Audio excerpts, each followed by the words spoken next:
Assim, ao Rei eterno, imortal, invisível, Deus único, honra e glória pelos séculos dos séculos. Amém.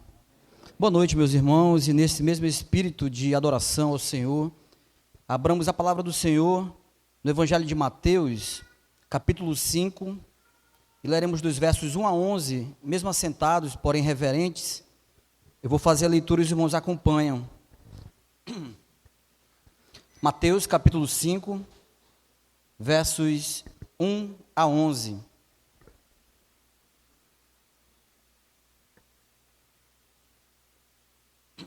E diz assim a palavra do Senhor: Vendo Jesus as multidões, subiu ao monte, e como se assentasse, aproximaram-se os discípulos. Ele passou a ensiná-los, dizendo: Bem-aventurados os humildes de espírito, porque deles é o reino dos céus. Bem-aventurados os que choram, porque serão consolados. Bem-aventurados os mansos, porque herdarão a terra. Bem-aventurados os que têm fome e sede de justiça, porque serão fartos. Bem-aventurados os misericordiosos, porque alcançarão misericórdia. Bem-aventurados os limpos de coração, porque verão a Deus. Bem-aventurados os pacificadores, porque serão chamados filhos de Deus. Bem-aventurados os perseguidos por causa da justiça, porque deles é o reino dos céus. Bem-aventurados sois quando por minha causa vos injuriarem e vos perseguirem, e mentindo disserem todo mal contra vós. Amém. Meus irmãos, nossos irmãos, diácono Edinaldo, e reiterada na oração pelo presbítero Isaías, já oraram pela mensagem. Então vamos a ela de forma propriamente dita.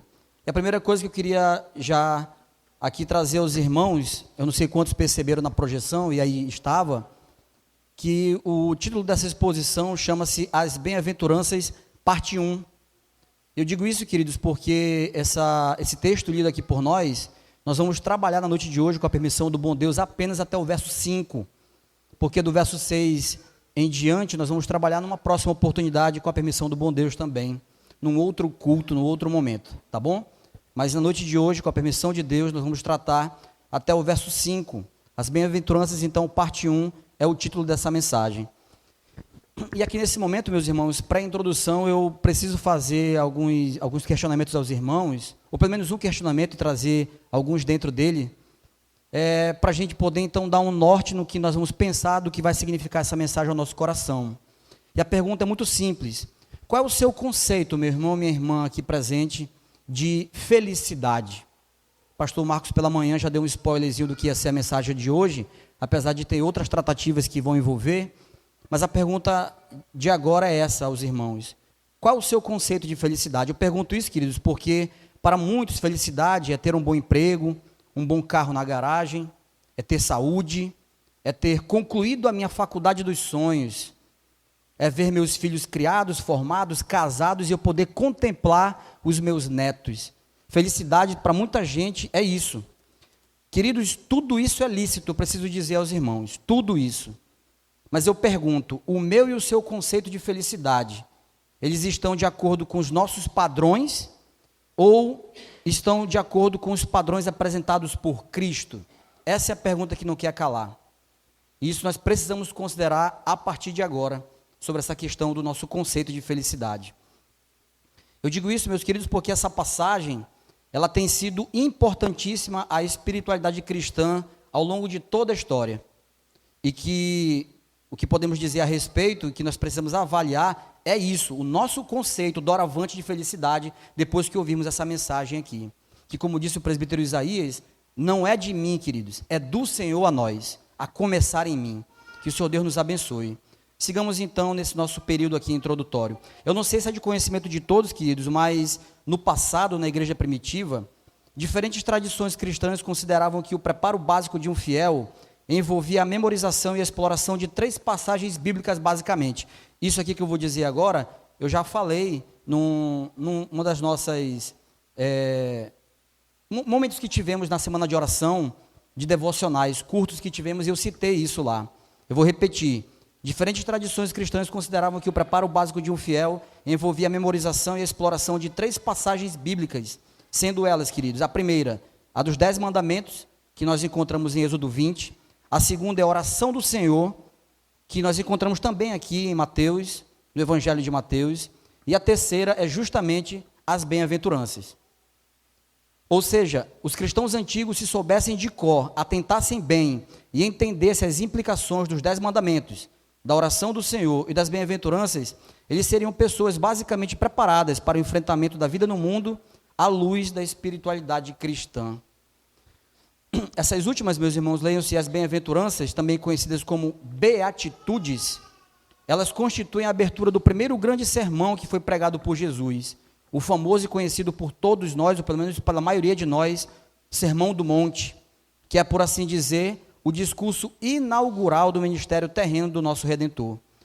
Para muitos estudiosos, queridos, o Sermão do Monte é um manifesto do reino de Deus, porque assim, o rei está chegando e agora ele quer declarar as suas primeiras palavras a respeito do seu reino. O reino dos céus é o tema do Sermão do Monte. E seus pontos principais, básicos, são 2. Vou repetir. O reino dos céus, irmãos, é o tema principal do Sermão do Monte, tendo como pontos principais, basicamente, esses 2 aqui. O primeiro, queridos, Jesus começa o sermão respondendo quem são os cidadãos do reino, quem são os súditos desse reino. E ele prossegue em todo o restante do sermão, destacando quais são os valores principais do reino que ele está trazendo. As bem-aventuranças, portanto, nada mais são do que o retrato dos súditos do reino, ou uma imagem dos cidadãos que fazem parte do reino do nosso Senhor, apresentado por uma ótica entre o cristão e a felicidade. Por isso o conceito no início que eu trouxe aos irmãos para vocês começarem já a ruminar em suas mentes aí, queridos. Um detalhe importante, meus irmãos, a imagem do cristão que habita no imaginário popular, isso é de conhecimento nosso, não é a imagem de alguém feliz, muito pelo contrário. A imagem do cristão que habita o imaginário popular é de alguém que renuncia à felicidade para obter a salvação. Irmãos, eu preciso dizer isso. Desde criança eu percebo que é isso. Desde a minha tenra idade, quando eu estudava numa escola em Manaus, estava conversando essa semana com o presbítero Nadiel a respeito de memória, infantil. Eu tenho lembranças, irmão, de 4 anos de idade, e eu lembro muito bem disso, que para eles, crente era alguém que renunciava a algo, inclusive a felicidade, para alcançar a salvação. Nunca foi a felicidade sinônimo, o crente ser sinônimo de ser feliz. Nunca foi. O mundo, assim, tanto que se perguntarmos para as pessoas, pedindo que elas apontem qual a característica essencial de um cristão verdadeiro, talvez elas digam que o cristão é alguém confiante, é uma pessoa correta, é alguém corajoso, ou uma pessoa, para usar uma palavra da moda, resiliente, né? Talvez eles digam todos esses predicados aqui, queridos, mas dificilmente elas dirão que o cristão é alguém feliz, porque o conceito de felicidade deles está deturpado, assim como o nosso também. Só que no mundo parece que o sarrafo sobe mais. E é exatamente essa passagem que Jesus prega, onde ele mostra o contrário, para deixar claro e de maneira bem específica que o cidadão do reino do nosso Senhor é um sujeito bem-aventurado, ou seja, feliz. Essa é a expressão que se repete do início ao fim da passagem, irmãos. E ela pode, com muitos cuidados, com alguns cuidados necessários, ser sim traduzida como: feliz é o cidadão do reino do nosso Senhor. E o segundo tema, o Senhor Jesus, nas bem-aventuranças, aponta um entendimento não muito comum a respeito do que é a própria felicidade. Por exemplo, quando definimos felicidade, muitos de nós nos referimos à maneira como alguém se sente, ou pelo menos de como ela aparenta se sentir. Então, nosso conceito às vezes é baseado no que nos é apresentado.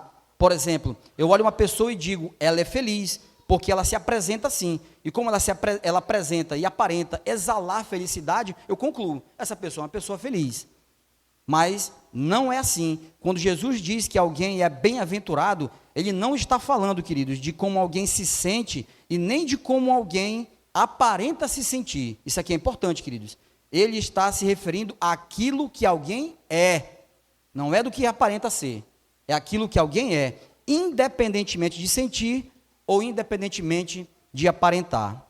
A palavra que Mateus usa para registrar aquilo que Jesus disse, pois é provável, irmãos, que Jesus tenha falado essas coisas em aramaico e não em grego, Mateus, então, registra o texto em grego. É uma palavra que em outros lugares do Novo Testamento é traduzida por bendito. Ou seja, bem-aventurado é sinônimo de ser bendito. Que significa? Você que está tomando nota, é bom anotar isso aqui, é importante do que significa bendito. Bendito é aquele a respeito de quem o bem é declarado. Eu vou repetir. Bendito, bem-aventurado é sinônimo de ser bendito. Que significa? É aquele que a respeito de quem o bem é declarado. E o pressuposto de que está por trás aqui, queridos, é de que quem declara o bem a respeito desse sujeito é o próprio Deus. Aqui está o cerne da questão. É Deus que profere isso. É Ele que diz isso a respeito dos seus. Por isso, meus irmãos, o mais importante de tudo que vamos aprender aqui não é como nós nos sentimos, mas o que Deus diz que eu e você somos. Esse é o ponto. E aqui já é uma primeira aplicação para nós, queridos. Você pode tomar nota, de forma bem clara. Nós podemos nos sentir os mais felizes dos homens. Eu posso me sentir a pessoa mais feliz do mundo inteiro. Atente, querido. Se essa felicidade está ecoando a voz de Deus, amém. Mas, se for o contrário disso, essa felicidade é vã. Já fique sabedor disso, meu irmão. Você pode estar sentindo nesse exato momento, aqui agora, nesse salão, aqui nesse auditório, em Tancredo Neves, a pessoa mais feliz do mundo. Se ela estiver ecoando a voz de Deus, louvado seja o nome do Senhor. Caso contrário, queridos, é vã essa felicidade. Mas ainda temos uma segunda aplicação. E eu posso me sentir, queridos, o mais infeliz de todos os homens. Mas eu posso também ser alguém a respeito de quem Deus diz: esse é um homem verdadeiramente feliz. Essa é uma pessoa verdadeiramente feliz, porque ela ecoa a minha voz, ela ecoa o meu ser.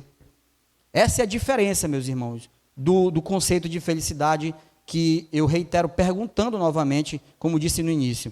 O meu e o seu conceito de felicidade estão de acordo com os nossos padrões ou os apresentados por Cristo? Porque é o que veremos nos versos a seguir, queridos, pois Jesus relaciona a felicidade a, atente, pobreza, choro, carência, perseguição, usando expressões que nos soam completamente contraditórias ao que dos nossos conceitos aqui, ou nosso conceito de felicidade. Queridos, então, finalizando aqui esse período introdutório, o que vimos até aqui? Que as bem-aventuranças é uma das 3 passagens, juntamente com a dos 10 mandamentos e a oração do Senhor, que na igreja primitiva, em diferentes tradições cristãs, era o preparo básico de um fiel, envolvendo a memorização e entendendo suas implicações, evidentemente. Segundo, que as bem-aventuranças constituem a abertura do primeiro grande sermão pregado por Jesus, a saber, o Sermão do Monte. 3, que os 2 pontos principais básicos desse sermão de Jesus são: 1, o destaque de quem são os súditos do reino e os principais valores desse reino, e 2, o apontamento de um entendimento apresentado por Jesus a respeito do que é a própria felicidade. 4, que quando ele diz que alguém é bem-aventurado, ele se refere àquilo que alguém é, e não como alguém se sente ou aparenta sentir. 5, ele diz que bem-aventurado é sinônimo de bendito, que significa aquele a respeito de quem o bem é declarado. Debrucemos-nos, irmãos, então, no que Jesus diz a respeito do que foi exposto no seu sermão. E eu queria que você acompanhasse, então, a partir de agora, o que vamos então trazer na exposição propriamente dita dos versos 1 ao 5. E eu vou pedir que os irmãos leiam comigo e, na sequência, a gente, então, expõe. Leamos juntos, queridos, como congregação, o verso 1. Leiamos. Vendo Jesus as multidões, subiu ao monte e, como se assentasse, aproximaram-se os discípulos. Amém. Queridos, quando Jesus se assentou, refere-se à posição de um professor ou mestre da época. Na cultura judaica, professores e mestres geralmente se assentavam para ensinar, enquanto os discípulos se assentavam ao redor deles. Isso é comum, você já tem isso na sua mente. Esse ato simbolizava autoridade, sabedoria e respeito. Ou seja, irmãos, como disse o reverendo Marcos Freitas, sendo Jesus o mestre, a sala de aula, a lição e o modelo, o que iria ocorrer ali então a partir do verso 2, leiamos o verso 2.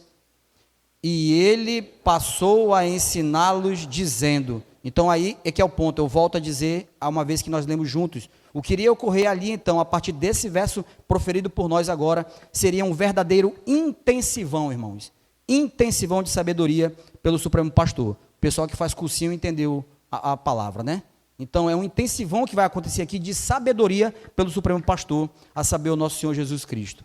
Uma observação importante aqui, queridos, na estrutura das bem-aventuranças, com exceção da última, que é do verso 11, mas a gente vai tratar num outro momento, como eu já falei, nós vamos perceber que Jesus sempre irá declarar algo a respeito do cidadão do reino, apontando uma característica dele, e explicará por que ter essa característica o conduz à bem-aventurança. Então a estrutura é essa, vou repetir. Nós vamos perceber que Jesus irá sempre declarar algo a respeito do cidadão do reino, apontando uma característica dele, e explicará na sequência por que ter essa característica o conduz à bem-aventurança.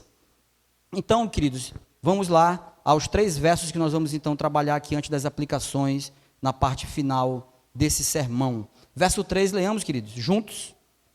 Bem-aventurados os humildes de espírito, porque deles é o reino dos céus. Amém. Irmãos, bem-aventurados é a declaração. Como eu falei, vamos falar de uma declaração e depois Jesus vai dizer algo a respeito, de maneira direta, sobre essa característica. Então ele diz o seguinte, leia-se, bem-aventurados os humildes, que é a declaração, leia-se, pobres em espírito ou os pobres no espírito. Não de uma falta relativa, irmãos, mas absoluta de recursos. Não é mais ou menos pobre naquilo não, tá? Não, é totalmente despossuído de qualquer recurso. Agora vem aqui uma questão importante para nós, denotando uma completa dependência de alguém para assisti-lo. E nesse caso, atente, não econômica, irmãos. Isso tem que ficar claro para nós. Você vai entender melhor agora no destrinchar. Mas não está falando de algo da questão econômica. E o texto deixa bem claro, sendo no espírito ou de espírito. Então não é de ordem econômica. O que nos alerta, queridos, pois essa confusão que podemos fazer em entender que seja de ordem econômica e não espiritual, pode nos levar à deturpação do termo, por vivermos numa cultura que estimula a simpatia pelo pobre, inclusive elevando a um certo patamar de piedade que nessa condição se encontra. E aí aqui eu queria trazer uma fala aos irmãos. Quantos de nós não conhecemos pessoas, irmãos, como dizia minha mãe, que está com o Senhor, se bem que a minha outra mãe que está aqui conosco ainda, ela também diz esse termo, e você deve ter escutado isso de alguém, pelo menos de alguém mais velho, se é que você na sua idade também aqui já não proferiu isso. Quantas pessoas você não conhece que são pobres de maré de si? Já ouviram essa expressão, né? Pobres de maré de si, mas eles não ecoam de jeito nenhum, meus irmãos, uma piedade, pelo contrário, um orgulho. Quantas pessoas você conhece que são pobres, mas não reflete isso não? Ah, não, eu sou pobre, pobre é sinônimo de humildade, né? De piedade. Não, meus irmãos, muitos ecoam, na verdade, uma questão muito grave, que é essa questão do orgulho. O cristianismo bíblico, meu irmão, não glamoriza a pobreza econômica, nem a riqueza, precisamos dizer. Elas nada têm a ver com a condição espiritual das pessoas, nem com a salvação, que é pela graça. Isso tem que ficar claro aqui para nós. E aqui uma aplicação dentro desse ponto, queridos. Uma vez que nós entendemos isso, lembremos, como um outro sinal de alerta, pobreza espiritual, igreja, não é sinônimo de autocomiseração. Certo?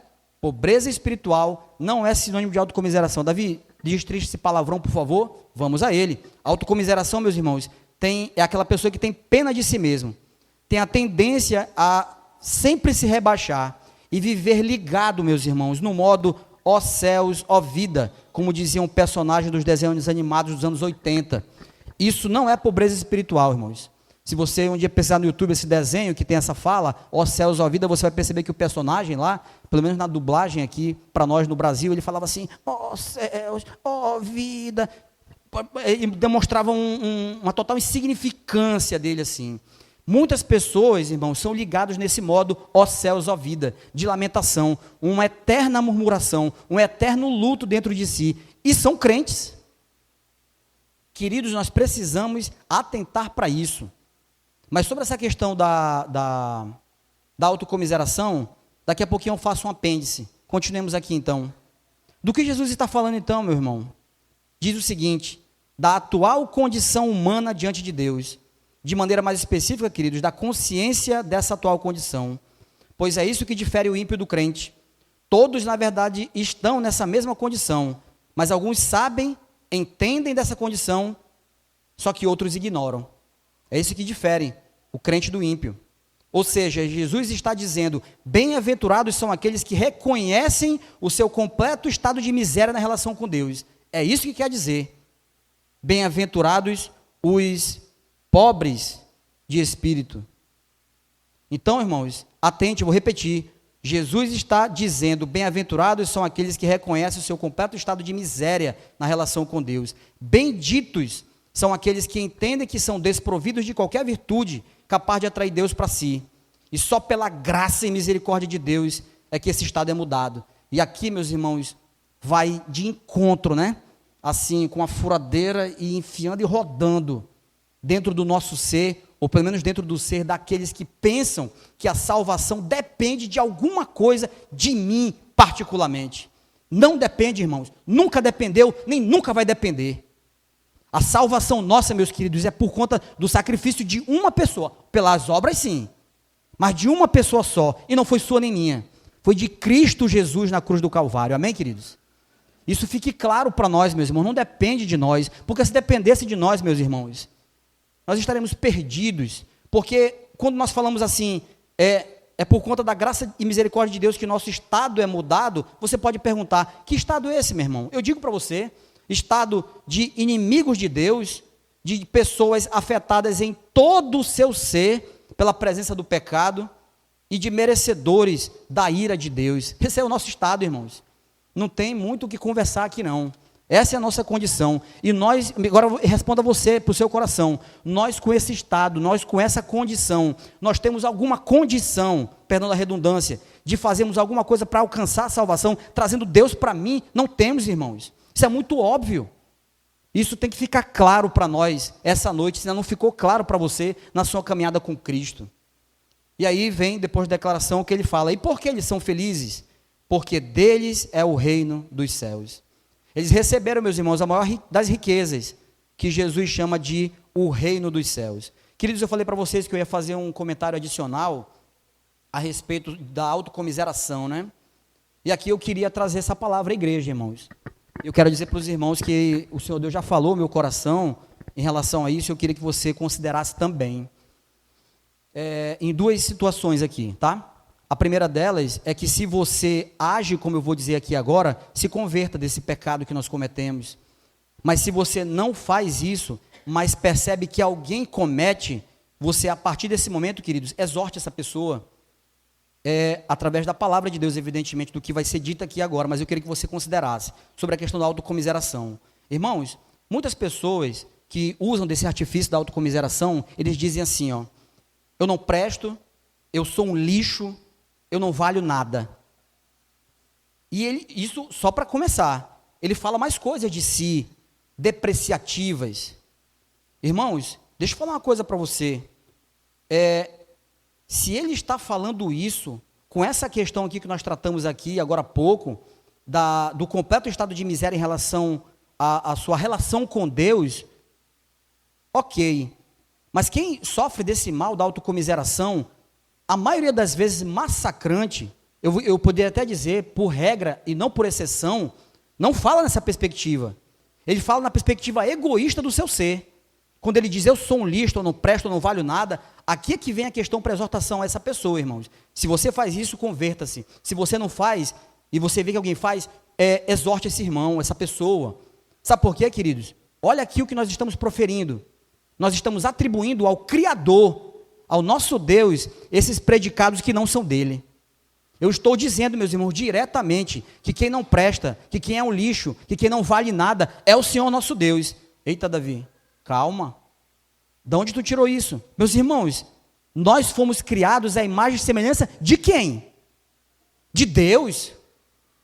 E aqui, queridos, eu preciso dizer o seguinte, a expressão imagem e semelhança de Deus, irmãos, descreve a criação do ser humano à imagem de Deus. Isso significa que os seres humanos foram criados com características e atributos que refletem a natureza de Deus. Aí eu pergunto, isso que eu disse, de ser um lixo, de ser um trapo, de não prestar, de não valer nada, são atributos do Senhor, que é santo, santo, santo? Responda para o seu coração. Se a resposta que você teve agora para o seu coração é não, Davi, não são, então não profira isso, meu irmão. Nem de você, e se alguém falar, repreenda. Porque é do Senhor que nós estamos falando. Por isso que essa questão da autocomiseração é perigosa.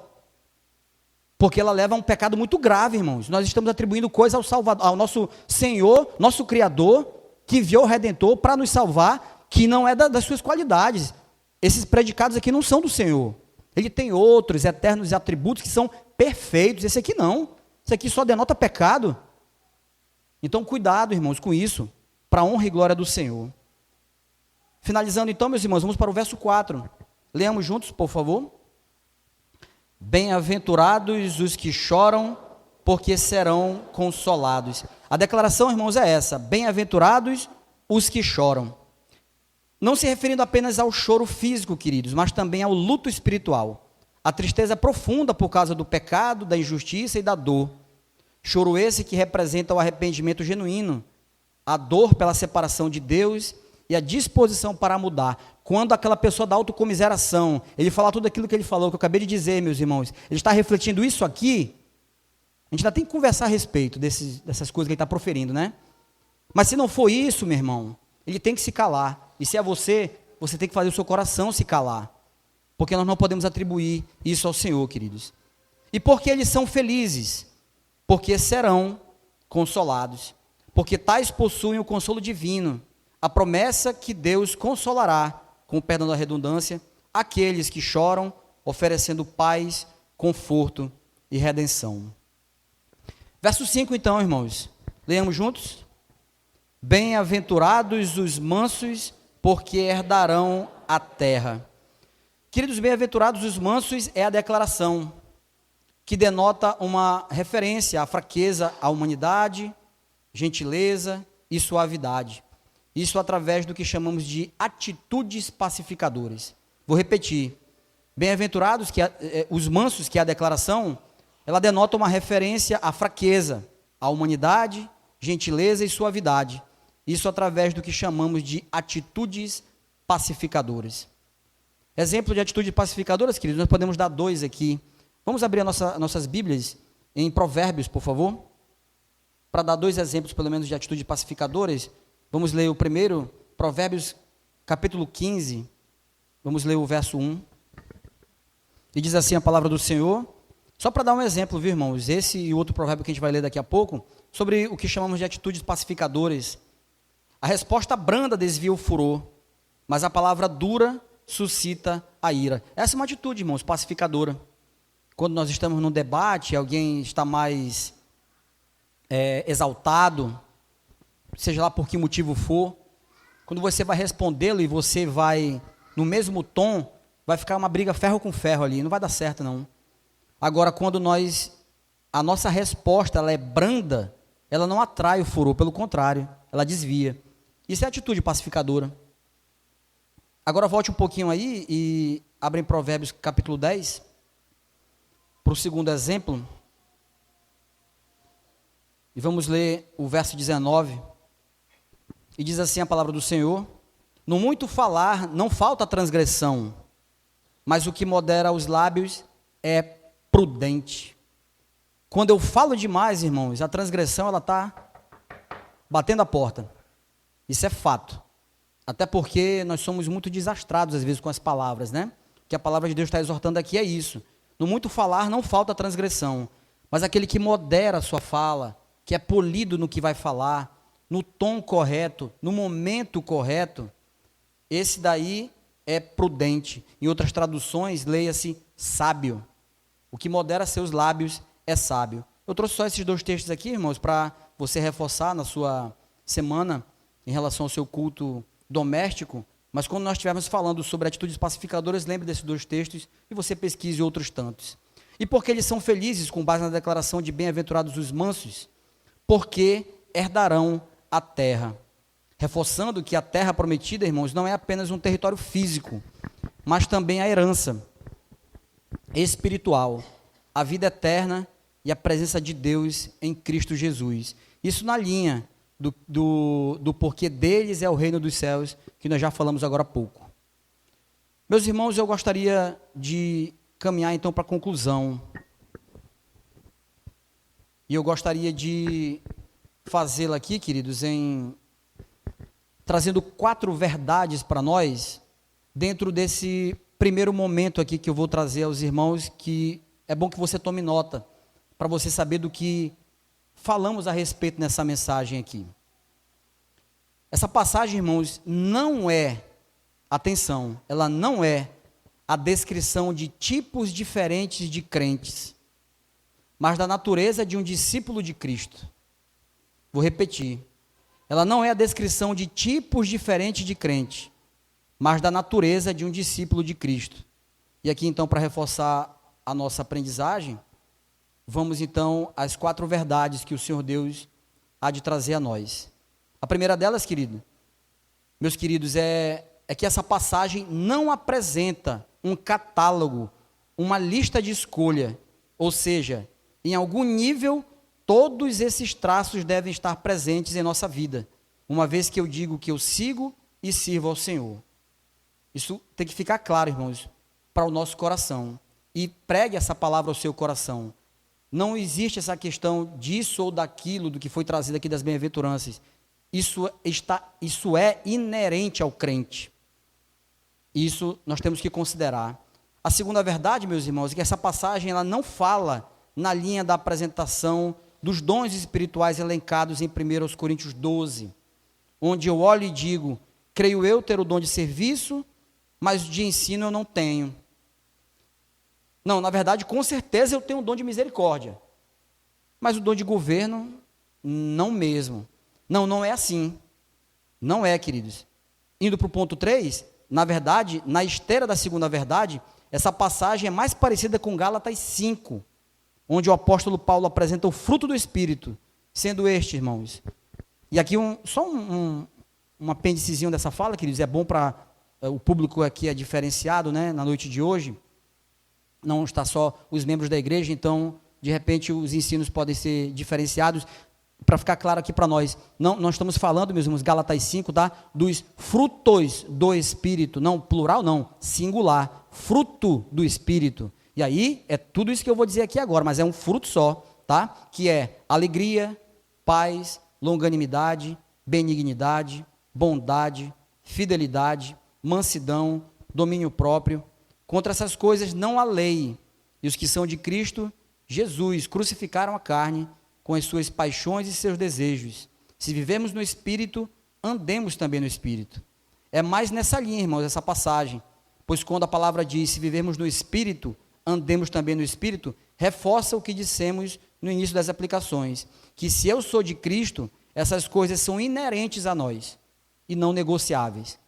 Então, queridos, como ela não é um catálogo eu pego, né, como aquelas revistas que vendem perfume, vende outros produtos, que eu pego, esse aqui eu vou colocar meu nome aqui do lado, né? Davi, chega que dia, meu? Chega dia 30, amém. Então eu coloco lá, então eu vou levar essa panelinha, esse perfume aqui, isso aqui, tá? Não, isso aqui não, esse aqui eu não quero, não é.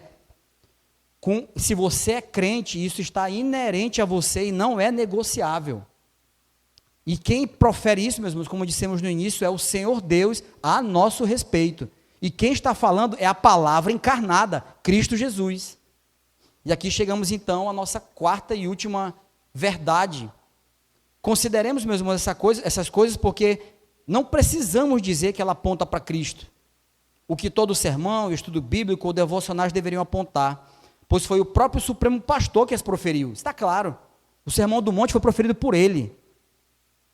Foi da sua boca que os discípulos ouviram naquela preciosa sala de aula. Foi lá, meus irmãos. Foi do próprio Cristo que eles beberam daquela fonte. Então, meus irmãos, considere isso. Isso não é uma falácia. Isso não é um sofisma. Isso não é uma mentira. Isso é a pura verdade, a santa verdade. Porque é o Senhor Jesus que falou, queridos. E nós precisamos considerar. Não apenas isso, irmãos, mas na esteira do que afirmamos no início, que Jesus é o mestre, a lição, a sala de aula e o modelo. Antes de serem uma descrição do caráter dos filhos do reino, as bem-aventuranças são uma descrição do caráter do rei que os resgatou. Cristo, sendo rico, se fez pobre por amor de nós. Isso você encontra em 2 Coríntios 8:9. e experimentou toda a miséria oriunda do pecado. Ele também chorou diante da miserável condição humana, sobre o pecado e suas consequências. Chorou diante da miséria espiritual em Jerusalém. Isso você encontra em Lucas 19, de 41 a 44. Chorou diante da realidade da morte, você encontra em João 11, de 33 a 35. Intercedendo por nós, ele ofereceu orações e súplicas ao Pai, com forte clamor e lágrimas, e foi ouvido por causa da sua piedade, Isso consta em Hebreus 5, 7. Por fim, ele é um mestre manso e humilde de coração, em quem podemos encontrar descanso para a nossa alma, como diz Mateus 11, 28 a 30. Ele é por excelência, irmãos, o homem feliz. E aqueles que seguem terão substancialmente o mesmo caráter.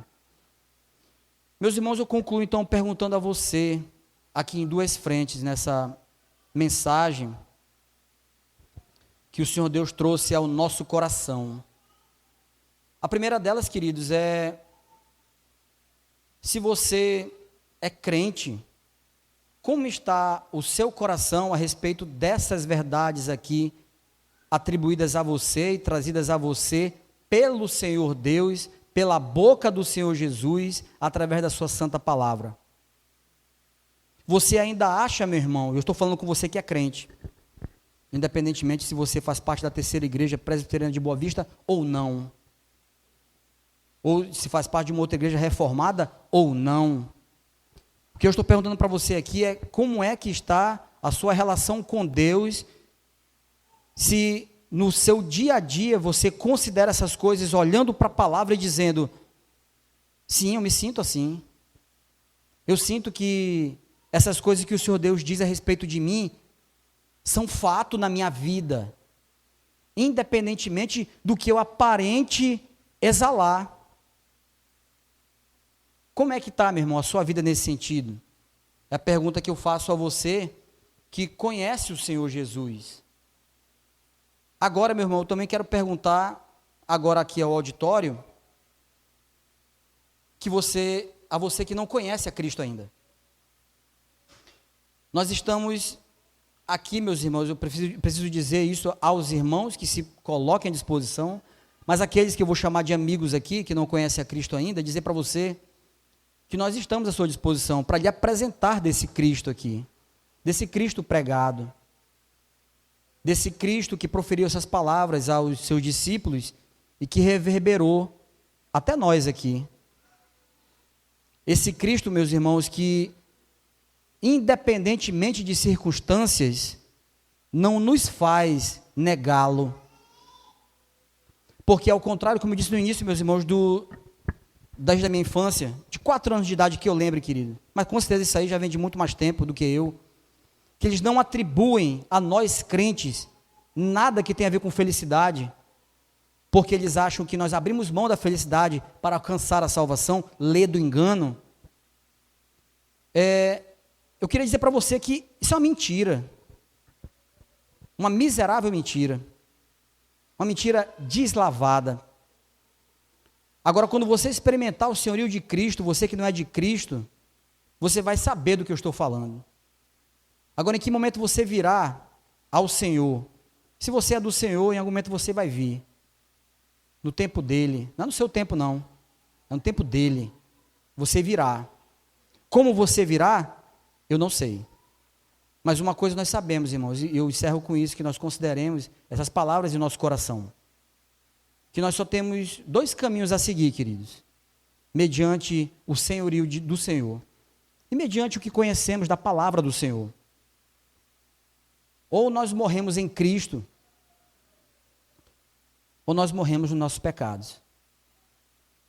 Aí não tem uma terceira via, queridos. Ou é uma, ou é outra. Que o Senhor Deus aplique, meus irmãos, a sua palavra ao nosso coração, para a sua maior glória. Vamos orar? Senhor nosso Deus, nosso Pai, nós queremos louvar e agradecer o teu santo e bendito nome. Pedindo ao Senhor, Pai querido, que o que foi trazido aqui possa ecoar ao longo da semana em nosso coração. Nós pedimos, na verdade, que o Senhor possa fazer essas verdades serem trazidas ao nosso coração durante toda a nossa caminhada na fé. Mas, pelo menos por um recorte curto, que o Senhor possa nos fazer lembrar dessas verdades e entender, Pai querido, que eu não devo achar que tenho essas coisas. Eu tenho, porque eu conheço o Senhor. Não apenas de forma individual, mas nós como igreja do Senhor. Mas a nossa oração também nesse momento, Senhor Deus, é por aqueles que te negam.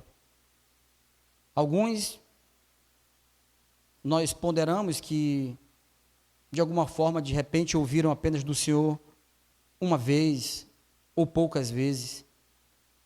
Mas outros de nós, Pai, que tem um tempo que já ouvem sobre o Senhor, sobre o seu caráter, por domingos a fio, dia após dia, e ainda não entregaram os seus caminhos ao Senhor, que o Senhor então mova quem o Senhor achar que deva para levá-los ao Senhor, como instrumentos seus. Instrumentos falhos, sim, mas que na tua mão se tornam instrumentos poderosos para o louvor da tua glória. Faça isso, Senhor Deus. É o que te pedimos e te agradecemos em nome de Jesus, o Supremo Pastor, cujo doce e precioso nome nesse momento nós oramos e agradecemos, dizendo amém.